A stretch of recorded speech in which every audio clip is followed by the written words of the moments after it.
Creampied, my teacher. Myself and a guy that I will call Frank had been charged in juvenile court. There was a widely hated teacher at the school, I will call him Mr. Bible, that Frank and I attended. This teacher was way over the top in trying to catch students doing anything against the rules. He actually sat on the roof of the school and used binoculars to watch for any rule breakers before school. At lunchtime and after school he had caught me smoking that year using the binoculars from the roof.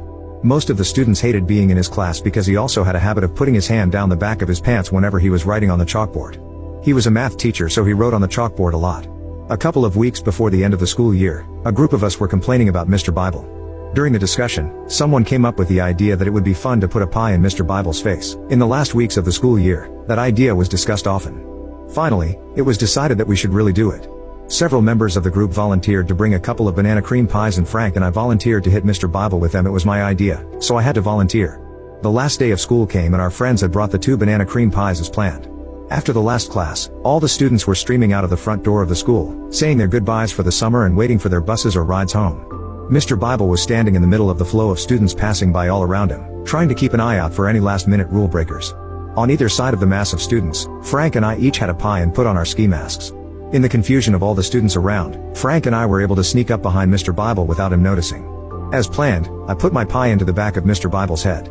When he turned around to look, Frank put his pie into Mr. Bible's face. Frank and I took off running, but Frank had recently gotten out of a back brace that he had worn the entire school year and he fell down. I decided to go back to help Frank up instead of continuing to run, so the school's security officers were able to catch both of us. The police were called and Mr. Bible wanted to press charges against us for assault. We were taken to the police station where our parents were called to come and get us. When our court date came, Frank and I were seated together, with a court advocate, at a table in front of the judge and our parents sitting behind us. Mr. Bible was seated at a table next to us with a lawyer. The lawyer was not even halfway through laying out what had happened before almost everyone in the courtroom, including the judge, was chuckling. The judge then started asking me and Frank questions about what we had done, why we did it and how we planned it. By the time we were finished answering the questions, everyone in the courtroom except Mr. Bible was openly laughing. We were not actually convicted of assault, but the judge ordered that we do 3 days of work detail at the city zoo and that our parents pay for Mr. Bible's dry cleaning bill. We both were also expelled from that high school.